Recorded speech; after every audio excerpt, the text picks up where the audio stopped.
ہمارے کچھ والدین اپنے بچوں کے لیے زندگی مشکل کر کے دنیا سے جاتے ہیں. وہ کیا غلطی کرتے ہیں؟ کلیئر نہیں کرتے کہ کس بچے کا کیا ہے. ہوتا کیا ہے، ماں کسی بچی کے گھر گئی، بیٹا میرے مرنے کے بعد سونا تو نے لے لینا ہے. باپ نے کسی بچے کو اکیلے میں کہہ دیا، بیٹا یہ میرا انتقال ہو نا یہ پلاٹ تیرا ہے. ماں نے کسی دوسری بچی کو کہہ دیا، مر جاؤں تو یہ گھر تیرا ہے.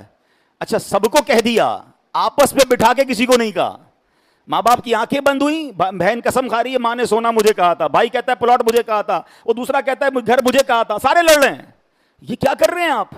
اگر آپ نے کوئی فیصلہ کرنا بھی ہے، سارے بچوں کو بٹھائیں اور لکھوائیں کہ میرے مرنے کے بعد یہ اس کو دینا، یہ اس کو دینا، یہ گھر اس کا، یہ فلاں اس کا، اور سب کی سائنیں کروا لیں. اور پھر شرعی طور پہ بھی چیک کروائیں نا. آپ کہیں اپنی وصیت میں کسی کو محروم تو نہیں کر رہے، کسی ایک بچے کو زیادہ کسی کو کم، اور جو شریعت نے آپ کو اختیار ہی نہیں دیا وہ تو نہیں کر رہے. کیونکہ مرنے کے بعد ورثاء کا حق قرآن نے بیان کیا ہے.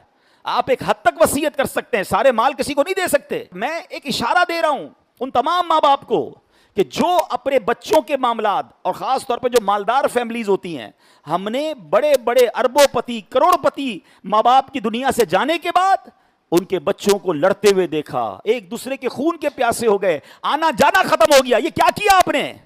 یہ کیسا فیملی سٹرکچر بنایا آپ نے؟ نہیں لکھا، آپ نے واضح نہیں کیا، اور بعد میں اپنے بچوں کو لڑنے کے لیے چھوڑ دیا. حالانکہ صحیح بتاؤں میں، زندگی میں اگر ماں باپ بچوں کو بٹھا لیں اور ایگریمنٹ وغیرہ کر لیں، کوئی بچہ نہیں لڑے گا. سب خوشی خوشی بات کر لیں گے نا، آپ سے بات ہو جائے گی، پلس مائنس جو بھی ہے ڈسکس ہو کر سائنیں ہو جائیں گی، بعد میں آپ کا خاندان جڑا رہے گا. اور یاد رکھیے، زندگی کا یہ ٹارگٹ ہونا چاہیے میرا اور آپ کا کہ میرے مرنے کے بعد میرے بچے جڑے رہیں. وہ جڑے رہیں گے تو مجھے اصالے ثواب کریں گے. آپس میں ہی لڑتے رہیں گے، ماں باپ کو بھی برا بھلا کہیں گے، کیسے اماں ابا تھے ایسا کر گئے کہ آج ہم لڑ رہے ہیں. کیا فائدہ کیا آپ نے؟ کروڑوں روپے لاکھوں روپے کمائے بھی اور بچوں کو لڑنے کے لیے چھوڑ دیا.